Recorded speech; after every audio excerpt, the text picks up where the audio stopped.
Peace, peace, my peaceful people. What's good? It's your brother man say I knew. Alright, so we are back for edition 5 of Into the I Ching. Right? Hope you got your pens and your pads and your dictaphones and whatnot like that, right? We about to go in on Hexagram 4. Okay? We are reading from the Harlem River Arrangement by Shechem Raleigh Nefer Amen. Right, same guy that brought you the Meduniter series, right? A life-changing series of books, right? A life-changing body of information, right? So, why are we reading from this book, right? Y'all heard me say before, right? This individual is a priest who has very, very extensive amounts of experience in dealing with this I Ching, right? Doing readings for people and watching them play out in life, right? Charting and noting the keynotes and details, okay? So, this body of information is very, very, very important to, anyone who is using the I Ching, divination system, right? Which is a language, right? We're talking about languages of God here, right? The Meduniter, the tarot, right? The I Ching, right? These are various languages that God speaks to his children on this planet, right? So get hip, y'all. You know what I'm saying? Get hip. Pass this around. Let your friends know, right? We talking about the languages of God here. Okay. I got my old man's handy. Let's do it. Okay. Hexagram number 4. Okay, let me just explain. So what he's doing, this is a transcripted series of lectures, right? So, he sat up in front of an audience and he lectured about the corrections of the I Ching, right? Corrections of 2 major sources of I Ching information that we have out here in the West, right? That is the Wilhelm and Bain's I Ching Book of Changes and the Astrology of the I Ching by Chu and Sherrill, right? These are 2 very well-respected and very accurate sources of I Ching, right? But there's certain levels of correction that needed to be, dealt with, right? Because, again, these people are, interpreters and scholars versus a priestly understanding, which can go across different religions and different cultural understandings, right? Different, understanding of spiritual psychology and things like that, right? So, this is why this is valuable, right? This is why I'm doing this particular work, right? Because this is very valuable to anybody who is into spiritual psychology, right? All right, so here we go. Hexagram 4 is the hexagram of Youthful Folly, okay? All right, here we have, this is Shechem talking, right? So we have the inexperienced youth. The trigrams are Ken, the mountain on the top, and meditation over Khan, the symbolism of ignorance and darkness on the bottom. Okay. Now reading from the text. Youthful folly has success. It is not I who seeks the young fool seeks me. At the first oracle I inform him. If he asks 2 or 3 times, it is importunity. If he importunes, I give him no information. Perseverance furthers. Y'all get that? Right? The picture is the oracle, the sage, right? The great teacher saying to the student, you asked me that already. Right? I ain't telling you no more, right? You know what I mean? So this is already letting you know that, this is not a play game, right? You see a lot of people, let me not go there. Spirit say don't go there. I ain't gonna go there. All right. But this is not a play game tool, right? This is something you're supposed to be serious about when you come and ask your questions. Right? These are supposed to be real, well considered, questions. Right? These are not just you playing fortune telling. Right? All right. Let me shut up. Here we go. Many of you asked the oracles the same question twice. You just simply reword it. Some of you ask the same question every week or every 2 weeks, or you ask the same information when you haven't done any work on it. So then the oracle answer is a riddle. The answer is meaningless or meaningful if only with the riddle, right? This is how people get confused, right? Many people say, you know, oh yeah, I did that reading and then they don't understand what the answer is. And that can be many times. I can say this from personal experiences and from my experiences dealing with other people, that, you know, when you do that, oftentimes you can trace it back to the question being asked earlier, right? You know, you asked it. This question is in one of your older books or something that you asked at an earlier date. You know what I mean? And, you know, yeah, you get an answer that now you got to scratch your head and you don't know. And now you're going this way or that way. Now you got to call up your buddy so your buddy can do a reading for you. You know what I mean? So you can get an objective. You know what I'm saying? Y'all know what I'm talking about. Anybody who's on this page, y'all know something about divination. So, you know, some of y'all know what I'm talking about. All right, back to the text. Here we go. So, how do you feel, how do you deal with a wise man? If you know a man is really wise, how do you deal with him? Respectfully. If you come up to a wise man, you come to learn what to do to make your life go well. It is the same thing when you come to the oracles. Oracle says, you came to me, I didn't come to you. I didn't cast coins on you, you cast coins on me. Of course, this is an example of youthful folly. There are other examples that we can find. Oftentimes, people who ask the same question get this answer. But often, and that's true, but oftentimes you ask for the first time about something else and you get this answer. Meaning that when you are told more than once the truth and you know it is the truth, you may also get this answer. Okay? It is the time of youth. Back to the text. All right, back to the text. In the time of youth, folly is not an evil. One may succeed in spite of it, provided one finds an experienced teacher and has the right attitude towards him. Second. If you are humble and receptive, back to the text, the youth must be conscious of his lack of experience and must seek out the teacher.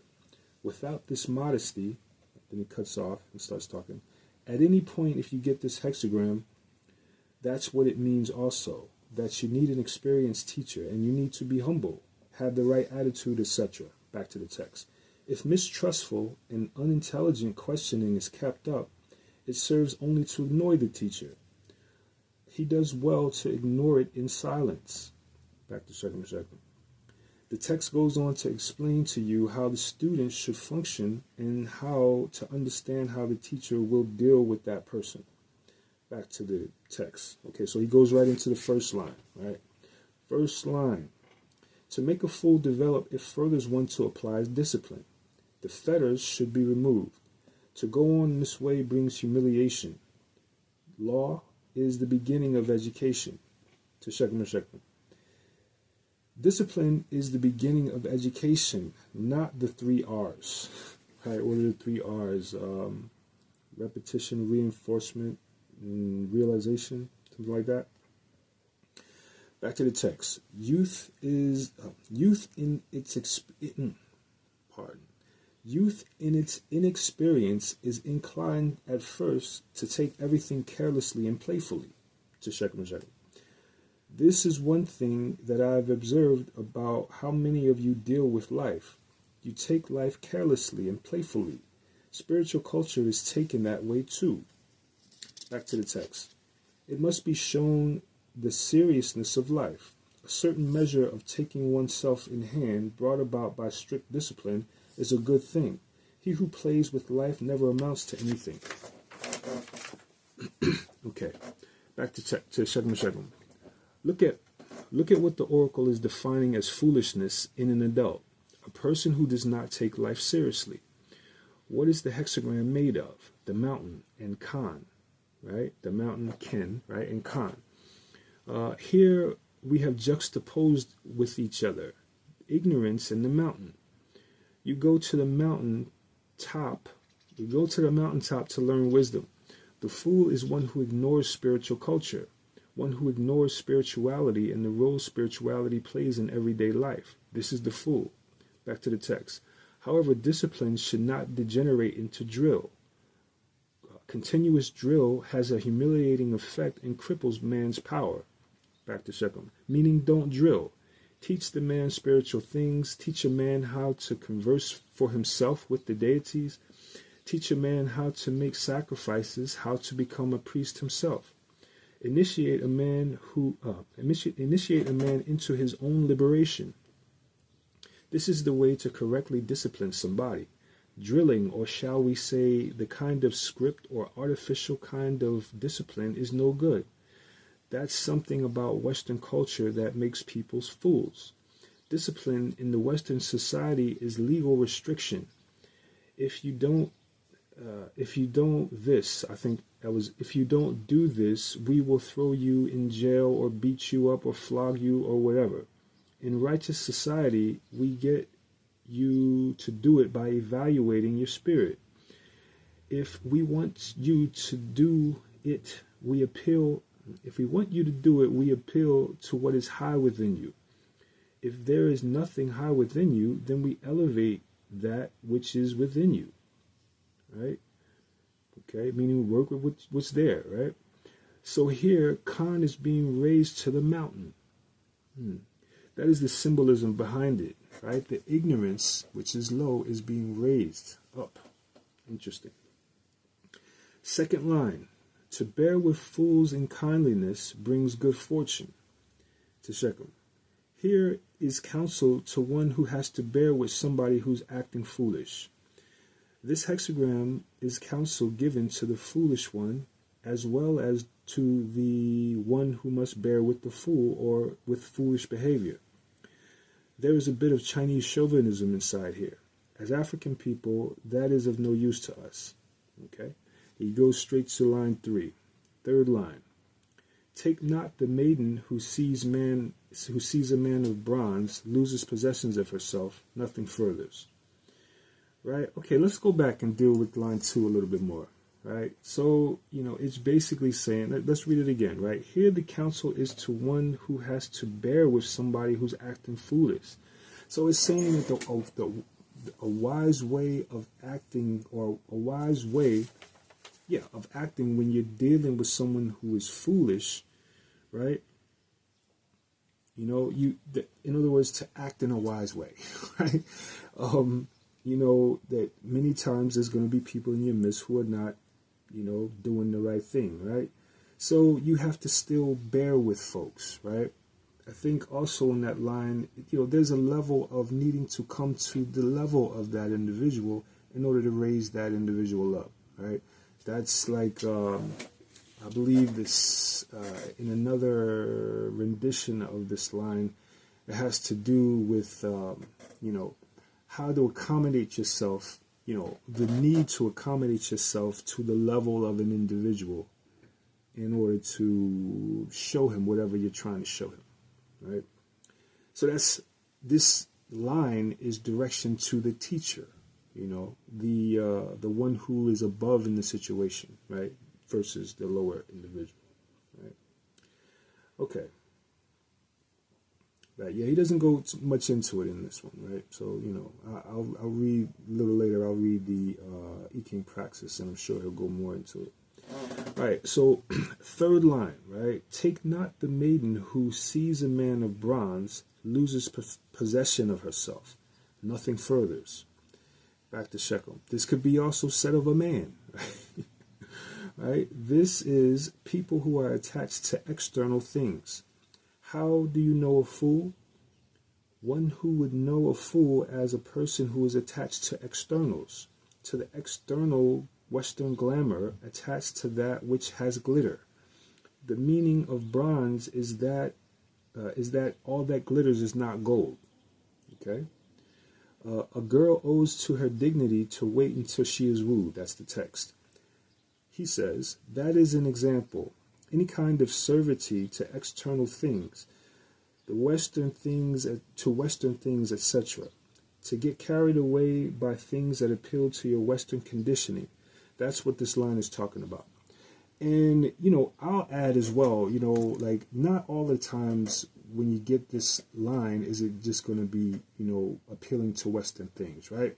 That's an example. That's one, you know, important example, right? Because, you know, you're looking at what's important versus what's not, right? Many times these, you know, the culture that we learn here through, you know, the Western European mindset that we're all brought up in is not real important, right? It's not based on something high. It's not like, you know, it's a great lodestar that we're reaching to when we're dealing with the wisdom of the West, right? So many times when you get this line, right, you'll see that, you know, it actually is dealing with someone who, you know, like, how this has come out is like when somebody's crying about something that isn't cryable. It's like the fifth card, or is it the fifth, Five of Cups, right? Crying over spilt milk, right? That's a good relation to this card. It's the fifth line. I keep saying the fifth card, the Five of Cups, right? Which is all about, you know, you have a disappointment, right? Someone disappoints you in some way, and you're in your feelings all about it, right? Well, you know, to other people who can kind of see the circumstance, they're going to be like, oh, you know what I mean? But they're not really going to have too much respect with you and your cry in that particular circumstance, right? So this is you know, just crying over spilt milk, right? You're crying over something that's unimportant. You know what I mean? This happens at this line as well, right? So, all right, let's go back. Okay, so back to Shechem. This is very important. Suppose that a man and a woman have a dispute. He wants to buy a car and they really can't afford it. And she's against buying the car and goes to the oracles. The fourth hexagram, third line. The man says that she loses possession of herself and therefore she is not worthy or whatever. And then she says that the oracle says that he's a man of bronze. And then they fight as to what the oracle means. If the man wants to buy the car and they can't afford it, the oracles are speaking about him. Okay, so that's an example to what he was talking about, right? About being, you know, dealing with the external possession versus the substance of the matter, right? You know, okay, right. External possession versus the substance of the matter, right? But yeah, so again, take not the maiden who sees a man of bronze and loses her possession, right? Many times that's, you know, somebody who is so impressed with somebody who is the embellishment of something of substance, right? Who's faking, phony, right? Or who is, you know, they got the car, they got the gold, they got this and that, and you're saying, ooh, right? You're impressed by that. Versus, you know, someone who has substance, right? Someone who is, you know, coming from an inner place of, you know, high guidance. You know what I'm saying? Many times this takes precedence. So this line you'll see when it's like that, right? When it's when you have a circumstance where it's a matter of a choice, and it's like, yeah, take not someone who is in their, you know what I mean, embellishment thing, right? Someone who values these things of embellishment, right? Versus, you know, someone who's dealing with substance. Okay. All right, let's go to line 4. Entangled folly brings humiliation. This is the text. For youthful folly, it is the most hopeless. I'm tripping here. My words is not flowing. Let's try it again. Entangled folly brings humiliation. For youthful folly, it is the most hopeless thing to entangle itself in empty imaginings. The more obstinately it clings to such unreal fantasies, the more certainly will humiliation overtake it. Oftentimes, the teacher, when confronted with such entangled folly, has no other course but to leave the fool to himself for a time, not sparing him the humiliation that results. Okay, this is frequently the only means of rescue. Okay, back to second. The oracle is speaking here of people wanting things that they are not making the necessary steps to get, of wanting things that are bad for them, etc., and persisting in this attitude in spite of counsel and experience to the contrary. When you draw this line in this hexagram, you have been so foolish, you are so persistent in your folly that the oracle is telling your teacher or whoever would rescue to leave this person alone. Let this person meet whatever misfortune that they will meet if they persevere in their attitude or conduct or addiction, whatever it may be, right? Because that is the only way to save that person.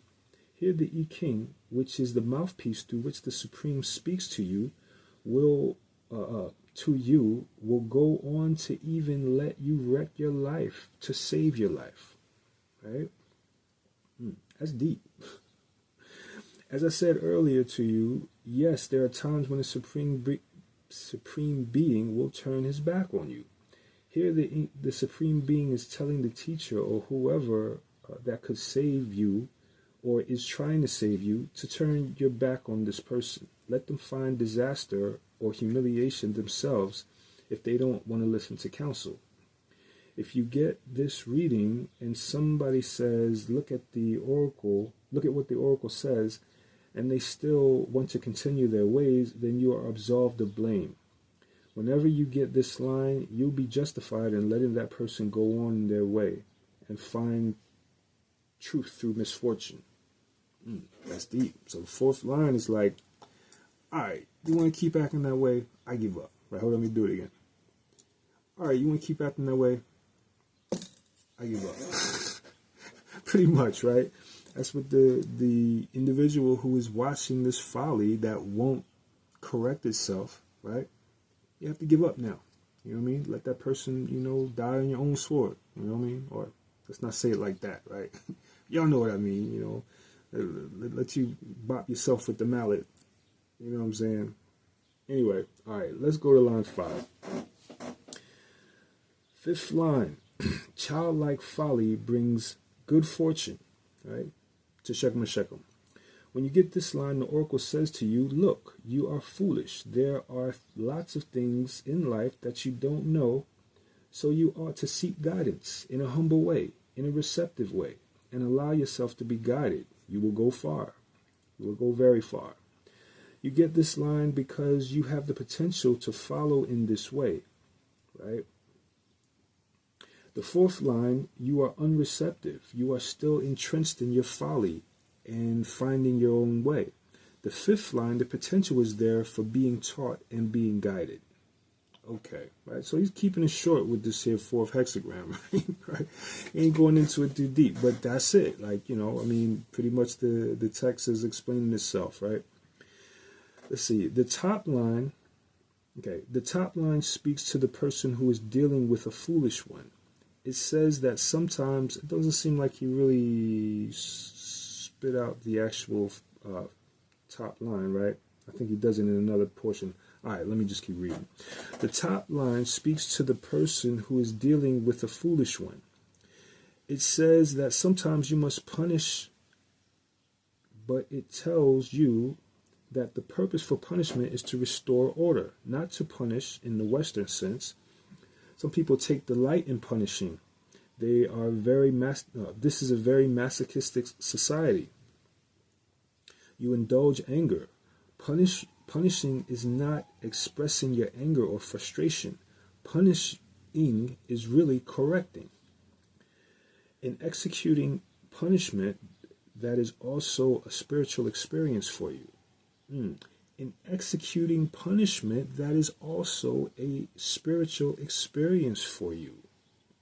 If you punish, and this applies also to dealing with your children, if you punish and there is energy of frustration or anger, then you're blowing that spiritual lesson for yourself. That's deep. When you punish, you must have a calm spirit because you are really correcting. You are really guiding. And if you are truly guiding and being wise, then you have a calm mind and calm spirit, and there is no anger, no frustration. You are doing it because you understand that this is what needs to be done. I will advise many of you to clarify from the oracles at different stages how you should deal with your children. Because oftentimes many of you use the belt, when you should have spoken, or spoken to your children when they're sleeping. That's deep. All right. Let's do a quick look at Chu and Sherelle. Line 1 is in harmony with what we said. Again, it should read that the individual should, instead of will, make that change in the text, etc. If you go through Chu and Sherelle and make changes that the person should do this for success, then the book will be more advantageous to use. Right? And he goes to line 2. Line 2, tolerating initial weaknesses brings good fortune. Sons will be capable of taking charge of the household. Strike that second sentence out because that is part of Chinese chauvinism. In the Chinese tradition, once the son grows up, he can tell his mother what to do because women are the weaker sex, etc. But not true. This line is that someone is acting foolishly. Bear with them kindly, but with wisdom. Go to the oracles about how you should deal with that person. Line 3 has been explained. Line 3 has been explained. Line 4 clearly and correctly here. Line 4 speaks clearly and correctly here. He's talking about in the Chu and Sherelle book, so he doesn't go into it. Line 5, knowing how to trust one's teacher and accepting what he says brings success. It goes on to speak about the qualities that the person must have when they get this line to succeed. If you cultivate these values, you will succeed. Example, in line 4, what is being said is what you are. Okay, in line 5, what is being said is what you have the potential to be.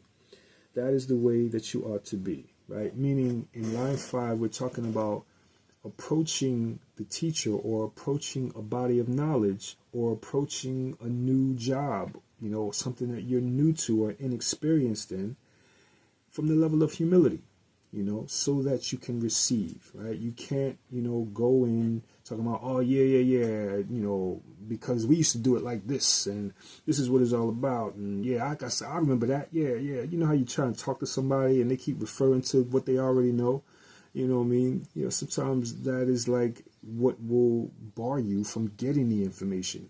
You know what I mean? You're stuck on this old knowledge. That's why there's a place in the I Ching that talks about throwing out the stagnant stuff in the ting in order to get the new good stuff, right? So, that's more line 4, right? Being not so humble, right? As you approach this thing, right? So, 5th line is, about be humble, all right? Line 6. Now he's reading the text. Improperly applied discipline may lead the young to hate those whom they are expected to love. Yet sometimes strict discipline is the only answer to incorrigibility. No one punishment to fit every crime. Back to Shegma. Meaning that if you're going to punish somebody's error, correct somebody, you are going to have to cultivate knowledge on how to correct people. When you get this top line, there is something wrong with the person who is carrying out the punishment. Okay. They only have a very limited repertoire of how to correct the problem. Go outside and bring me a switch. Stand in the corner. No supper. Very crude and primitive ways of how to correct the person. Don't forget that the top line of this hexagram is the kin trigram, which when doubled becomes hexagram 52. So that the best way to correct the fool is to stimulate the spiritual growth, right? Meaning, draw the person up to the mountain out of their ignorance. Because that person is living in the lower trigram. So that what the authors did not say, but should have said, is that the best way to correct someone is through meditation. When you spank somebody, the person gets very tense, very excited, and is more receptive to the external suggestion. But it is a limited technique because eventually, if persevered in, the person will become resentful. That resentment will then counteract the suggestions.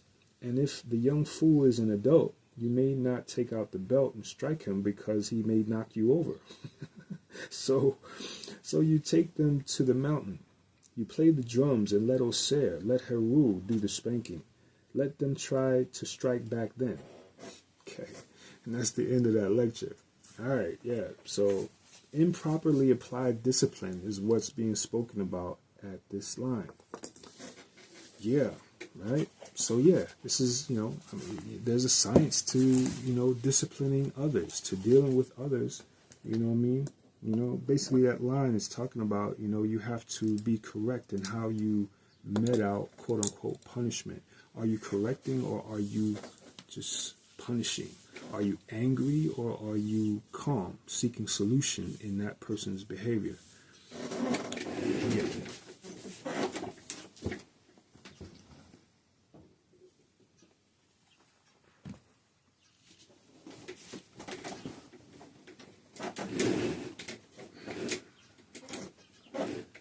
Alright, let's talk to the praxis on the situation.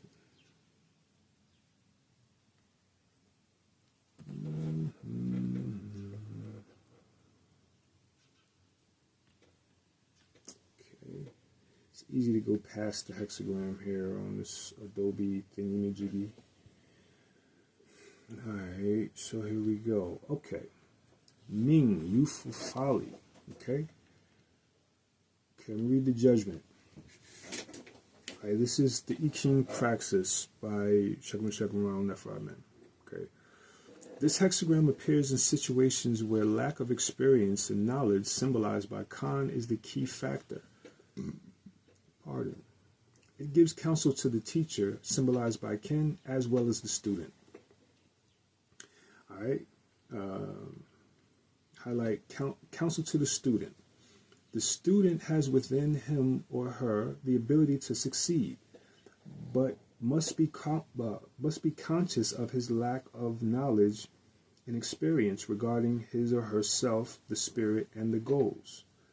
One must first find the right teacher, one with a proven record or one approved by the oracle. Consult. Right? Once such a teacher is found, the student must adopt and maintain an attitude of respect, humility, and gratitude towards the teacher. Due diligence must be given to the material studied. When it is not, it shows up in the form of unintelligent or repetitious and or doubt-ridden questions. If the teacher is the oracle itself or a sage, then the answer given to repetitious questioning will be rebuke. Thereafter, the teacher should meet such questions with silence, and the oracle will give answers that will confound the student. Counsel to the teacher. In order to establish the right relationship with the student, the teacher must be clear of the fact that it is the student that needs him or her, right? She or he must therefore wait for the student to come to her or him and not run after the latter. Otherwise, leverage is lost to the teacher, along with humility on the part of the student. First and foremost, to serve as teacher, one must prove yourself. You must prove yourself. One sure way to do so is to have the oracle back up the soundness of your fundamental theories. This, however, will not be found acceptable to most. You must therefore be ready to show that reasoning from the premises making up your theories is supported by experience. We must note that while Ken represents the mindset of the teacher, the ability to think deeply and widely about life or the subject matter, it shows the way to that the student must follow. Study, deep reflection, and application over time. Okay. All right. Hexagram 4 and 49 are complementary. The teacher must also be mindful of the fact that it is proper for a person under the age of 28, of years of life to receive this hexagram.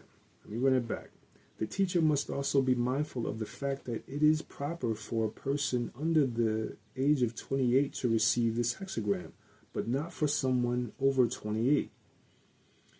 The changes that must take place in regards to understanding are evolutionary, that is, a slow and gradual growth process.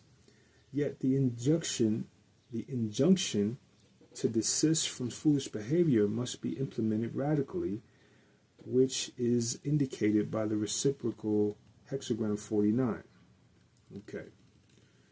So, he basically just said that if you are younger than 28, then these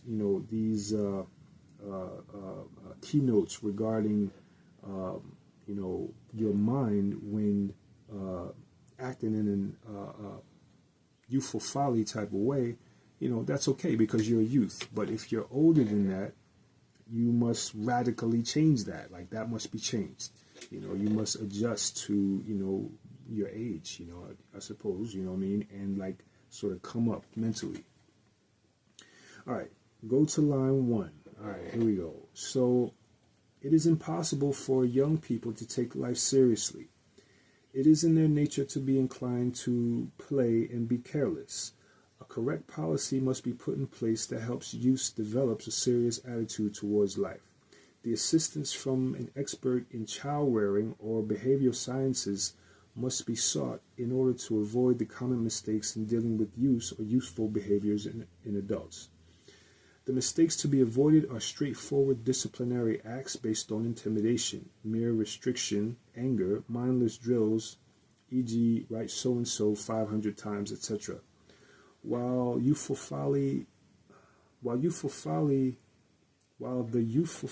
that is indicated by this hexagram and this line is correct for youths, it is not so for adults over 28 years of age.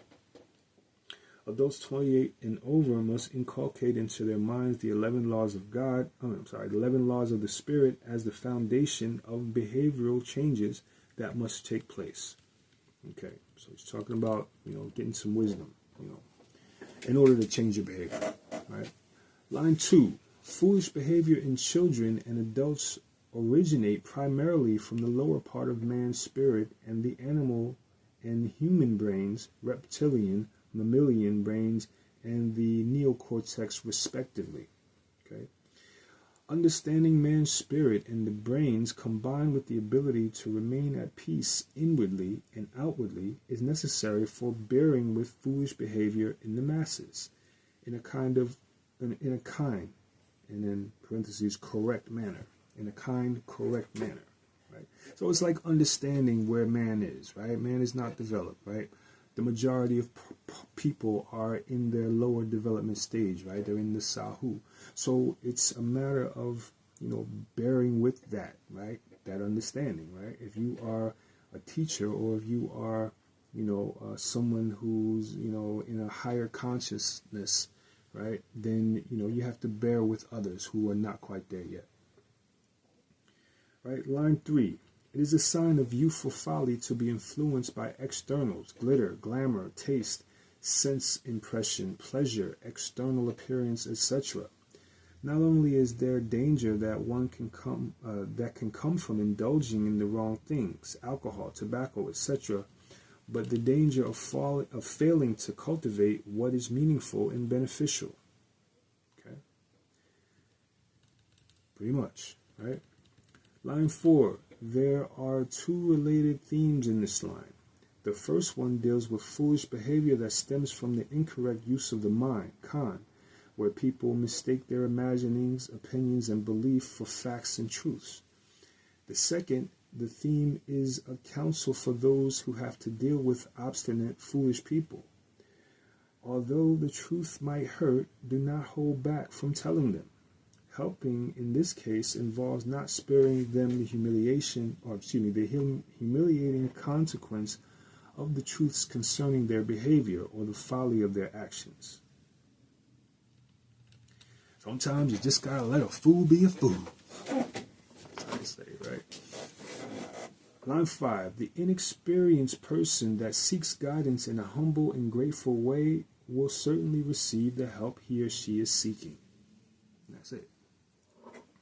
Makes sense. Line 6. In this situation, punishing the wrongdoer is in order. In doing so, it is important to understand that punishment aims at correcting behavior and not inflicting pain and suffering. Too often, punishment is given to satisfy revenge or is an expression of anger. It is wrong in both cases, for it contributes little to the true correction of behavior, and it harms the spirit and the life force of the punisher and the victim. Yet the correct policy is to put in place strategies and tactics for preventing transgressions. It is easier to prevent than to cure.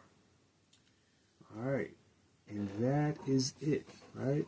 Yeah, so this is Hexagram 4, right? I'll put the timestamps in the box down there, so, if you get certain lines, you can go straight to the line or the timestamp and pick it out and, and talk about it. All right, folks, that is it, right? We're going to say to y'all peace and love. We're going to come back and do it again next week. Peace.